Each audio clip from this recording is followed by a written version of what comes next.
Kannur railway station റോഡിലെ മലിനജല പ്രശ്നത്തിന് താൽക്കാലിക പരിഹാരം. ട്രീറ്റ്മെന്റ് പ്ലാന്റിലേക്ക് മലിനജലം ഒഴുകുന്നത് താൽക്കാലികമായി കോർപ്പറേഷൻ നിർത്തിവെച്ചു.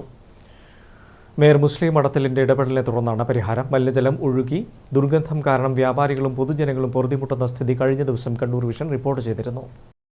കണ്ണൂർ റെയിൽവേ സ്റ്റേഷൻ റോഡിൽ മലിനജല ശുദ്ധീകരണ പ്ലാന്റിന്റെ പൈപ്പിൽ നിന്നുള്ള ലീക്കിനെ തുടർന്ന് 3 ആഴ്ചയോളമായി ദുർഗന്ധം വമിക്കുന്ന അവസ്ഥയായിരുന്നു. ഇത് വ്യാപക പ്രതിഷേധത്തിനും ഇടയാക്കി. കഴിഞ്ഞ ദിവസം ഇത് കണ്ണൂർ വിഷൻ റിപ്പോർട്ട് ചെയ്യുകയും ചെയ്തു.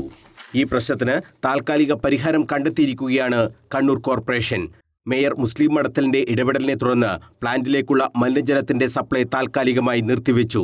സ്റ്റേഷൻ റോഡിലെ ചില ഹോട്ടലുകളിൽ നിന്നുള്ള മലിനജലമാണ് ബ്ലോക്ക് ചെയ്തത്. പ്രശ്നം പരിഹരിക്കും വരെ ഈ ഹോട്ടലുകൾ സ്വന്തം നിലയിൽ ടാങ്കിലേക്ക് മലിനജലം ഒഴുക്കണം.